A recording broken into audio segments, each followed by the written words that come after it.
Did y'all miss me? Sorry I took like so long for this part, but I will try to be more consistent. School is just horrendous with my advanced classes and such. But here's part 3 of Blessing in Disguise. It's kinda sucky and has mistakes and spelled errors that I didn't notice, but I hope y'all enjoy. Blessing in Disguise. Part 3. A new start. Third person POV. Suna and Atsumu had just arrived to the Miya household after they confronted Osamu and Sakuatsu. You okay, Atsumu?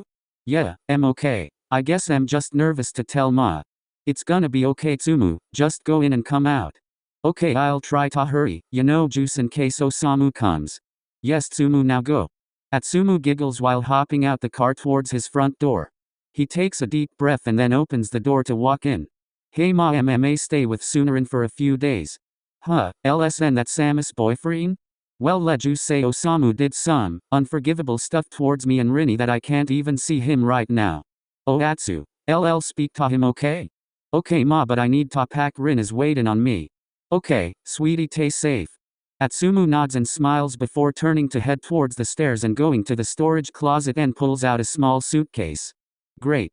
Atsumu sighs and he heads towards his room to start packing his clothes and necessities. While grabbing everything out of his drawers and closet, his eyes travel towards his nightstand, which stands a picture of Atsumu and Sakuatsu at the arcade, their first date. Atsumu drops what he's holding into the suitcase and head over to the picture and picks it up. Atsumu started tearing up looking at the picture of when Sakuatsu eyed at him, eyes full of love. Atsumu thought back to the exact moment when he caught Sakuatsu in bed with his twin, Osamu. Why'd ya think he'd actually love ya anyway, Atsumu? Atsumu quickly shook his head and continued packing after remembering Suna was still waiting on him outside. After he was finished packing, he said his last goodbyes to his mother and went outside to Suna's car. I'll help you with those, Atsumu. Thank ya, Rin. Suna put Atsumu's suitcase in the trunk and then opened the passenger side door for Atsumu to get in. He then headed towards the driver's side and they drove towards Suna's home. Time skip. Atsumu and Suna haven't shown up to school in about a week. The Inarizuki Volleyball Club has been spamming them with messages, asking them what's wrong and why they won't show up. Atsumu and Suna had muted the group chat and their private messages. Atsumu only texting his mom after she had gotten the truth out of Osamu. She forced it out of him, making sure her oldest son was doing okay and was safe. But as of right now, Atsumu was asleep, leaning against Suna's shoulder since they were watching a movie after staying up late. Atsumu, come on, let's get you to bed. Suna tried getting Atsumu to stand up in order to take him to the room where Atsumu had been staying at, but failed and instead just carried him princess style. God, you're as light as a feather, Atsumu. Walking up the stairs, Suna heads straight towards the guest bedroom, which is where Atsumu had been sleeping at, and laid him down on the bed.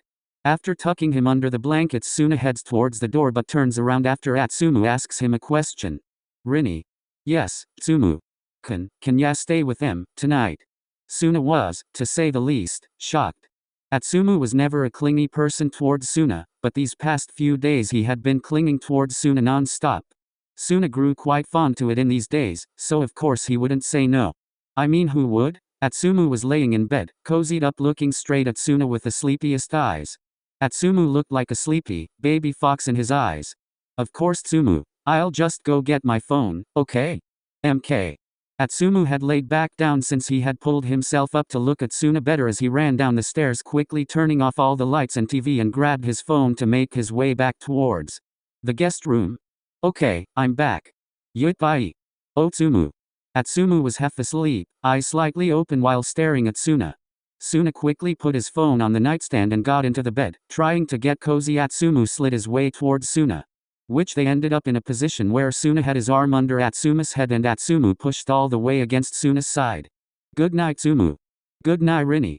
Next morning, Suna and Atsumu had woken up early that day. The day before they had discussed that they would need to go back to school at some point, so they decided that day would be today. Rini. Atsumu was skipping into the kitchen, trying to find Suna, which was just standing by the storage closet by the door, grabbing his and Atsuma's shoes from the bottom and grabbing himself a jacket. Atsu, did you bring a jacket? It's pretty chilly outside. Huh. Atsumu stood there, realizing he in fact did not bring a jacket. No, I didn't. Suna sighs and grabs a second jacket, handing it to Atsumu after closing the closet door. Here, now come on, we're gonna be a tad bit late but it'll be fine. Thank ya Rini, let's go. Suna heads out the front door heading towards the car while Atsumu follows closely behind after shutting and locking the door. Suna opens the passenger car door for Atsumu to get in. Why thank ya Rin? Of course Tsumu.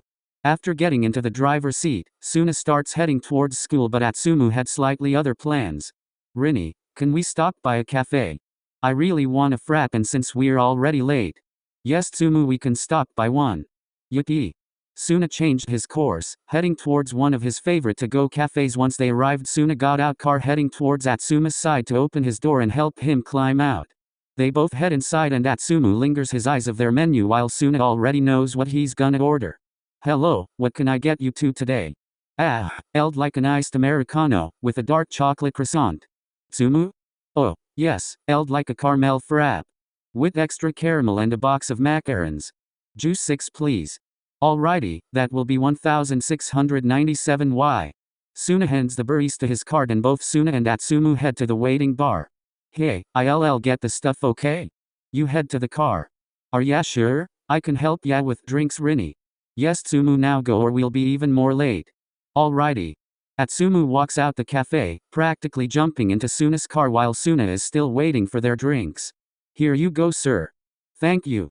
Suna takes the drinks and bag with the desserts. And hurriedly heads towards the door.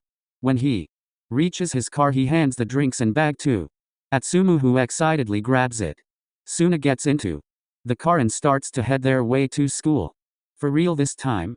At school. Suna and Atsumu had to part ways when heading into the school building. Well, Atsumu was in class 1A, high A average, and Suna was in class 2B, B average. Skip to lunch. Suna was waiting outside of Atsuma's class so he wouldn't have to search for his later. Oh hi Rini. I ain't expect ya to wait for me. I didn't think you'd want to face them alone Tsumu. I forgot about that. Atsumu and Suna had started walking down the hallway, heading towards the lunchroom until Atsumu abruptly stops making Suna turn back towards him. I don't wanna go. Tsumu. Please Rini. Okay let's go.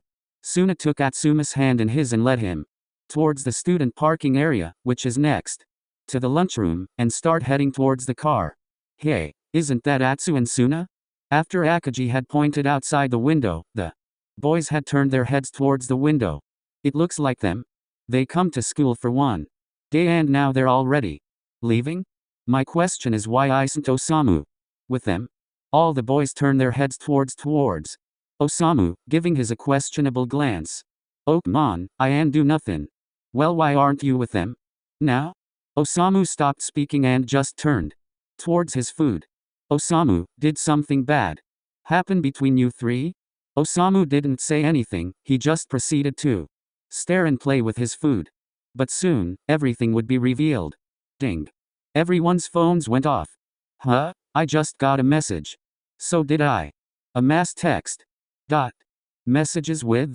Send a photo. It's okay Tsumu, they'll know why we're like this. Atsumu has fallen asleep in the back, laying his head on Suna's lap as he brushed his fingers through Atsuma's hair. We'll get through this together. I promise. End of part 3.